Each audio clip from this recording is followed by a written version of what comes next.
Hola YouTube! I am Pinstar, and this is Tropico 5 Strategy and Tactics Quick Tip number 2.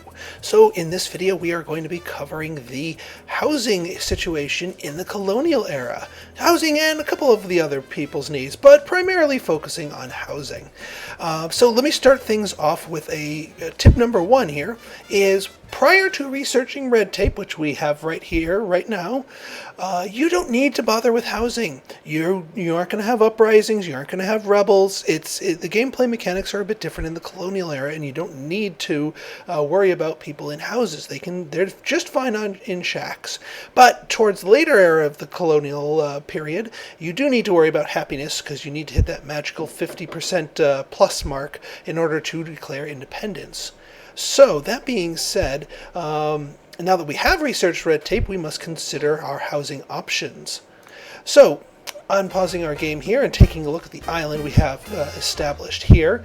I have one nice long road here with all of my economic activities on here. Some cotton farms, some cattle ranches, all that good stuff.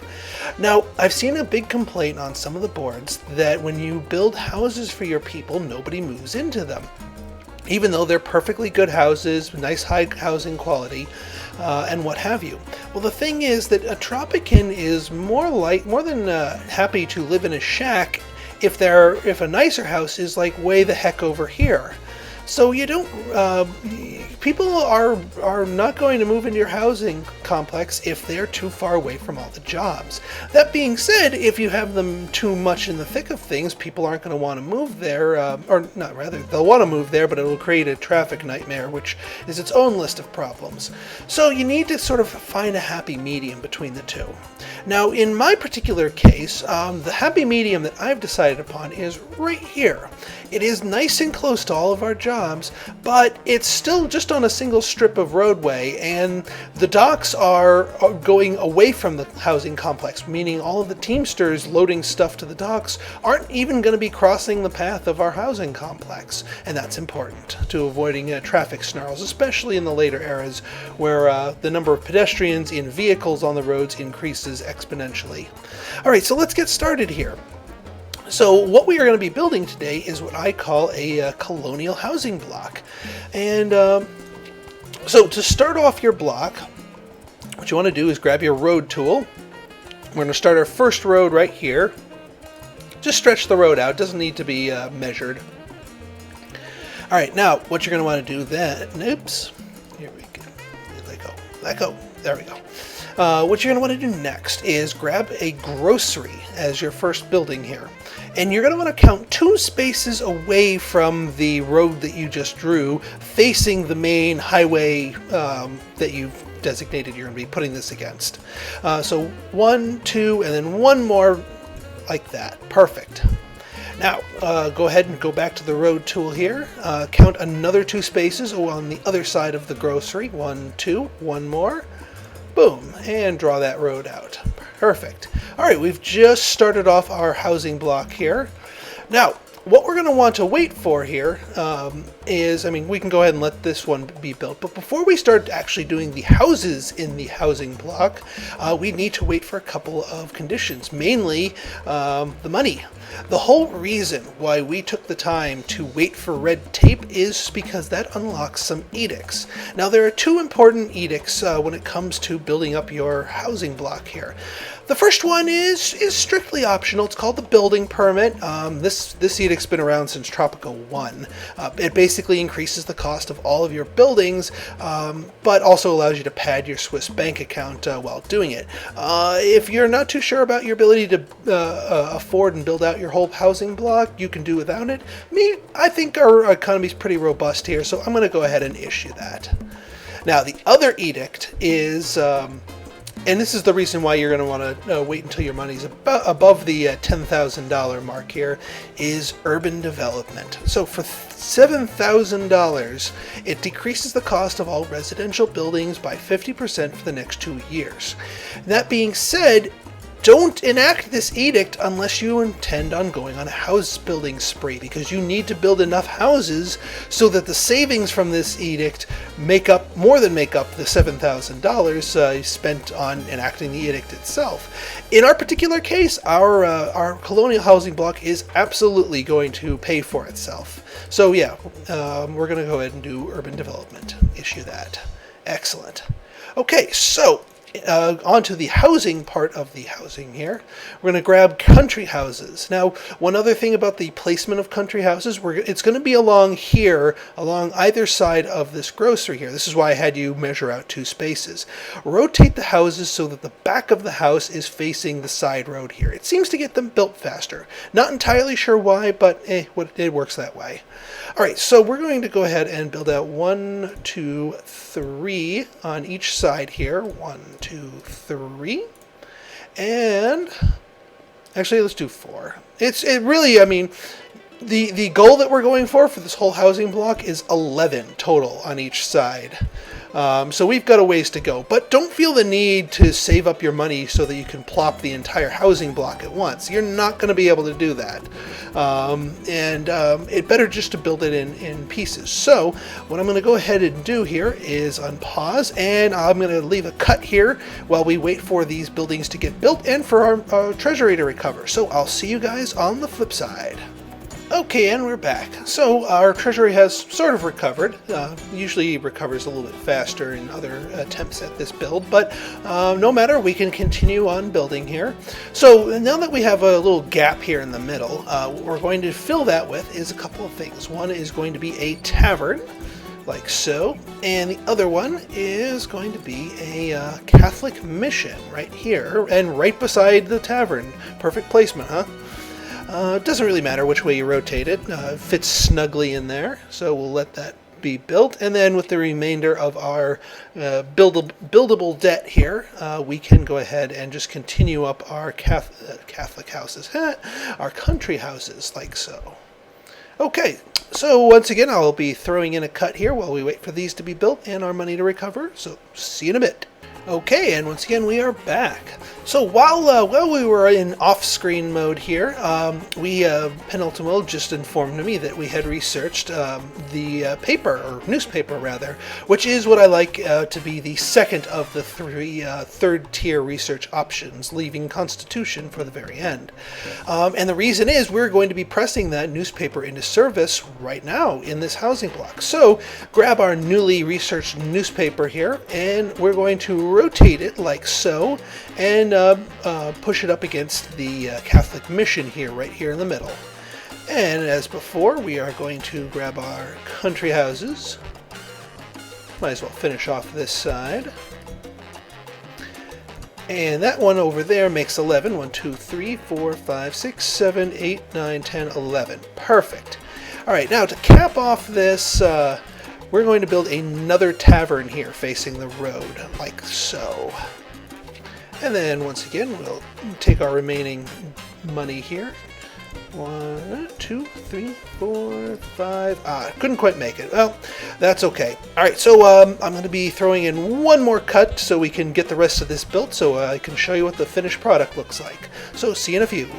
Okay, and we are back. So our colonial housing block here is almost complete. There is just a little last bit of detail to account for here. So you'll notice here in front of our newspaper building there is a 1x4 stretch of empty land.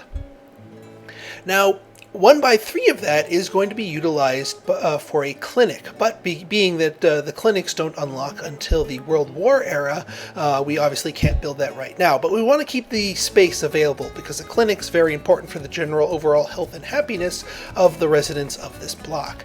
That leaves a 1x1 tile. Now there are 2 different possibilities I present for that. The first of which is a small garden here, $288.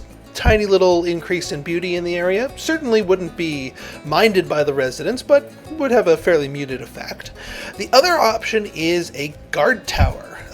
This would certainly get some military patrols going around your residential neighborhood, which would certainly keep them safer and also be faster to respond to any uprisings. But that being said, if your goal is having a high liberty, you're probably not going to want to do that, especially if you have that newspaper in place.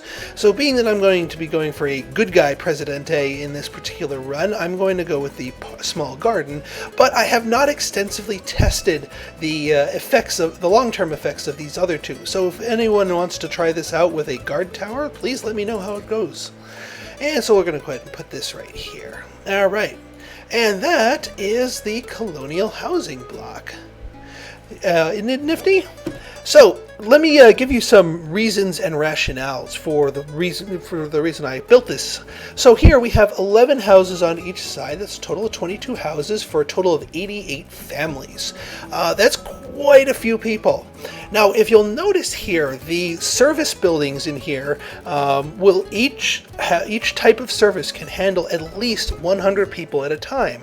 Each tavern, fully staffed, can handle 50, 2 taverns. The Catholic mission here can handle, well, when fully staffed, 100 people. And heck, the grocery can handle 150 people. And when we build it, the clinic can handle 100 people. And I'm using a rough estimation of each family will represent a single slot being in use at any given time. Obviously, there are going to be wild variations, but that's sort of the ratio I'm going for here. Erring a little on the side of caution, 88 families to a general 100 slots. So a little wiggle room for some bigger influxes in there.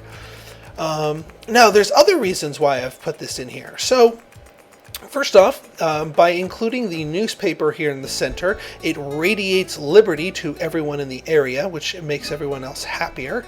The Catholic mission, while providing religion for everyone who visits it. By the way, the fact that these things are in the middle of the housing block and don't have road access doesn't matter.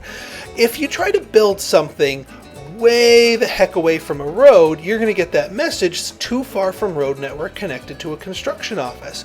But in our case, by placing it just a few spaces from the roads out like that, see, you don't get that message. So it's letting you know that people are willing to walk to that. So access to these buildings is not a concern. Now, there's a couple other benefits to having the Catholic mission right here dead center. One is that when we get to the World War eras, we can enact community aid, which increases the housing quality of nearby residences. And I've tested this. Nearby, quote unquote, affects all 22 houses, as does any managers who work here in these middle buildings. Like, oh, I don't know, a landlord increases the housing quality of nearby residences by 5. So now everything in this entire block's been increased by 5, and the next area will be increased by 10. Now you may be asking, Pinstar, these are country houses, they have their own inbuilt farms, why did you bother with the grocery? Well, the grocery is important for a couple different reasons. Mainly, it provides food variety. People growing and eating their own local food in their backyard, yeah, that's all well and good, but that's only one type of food.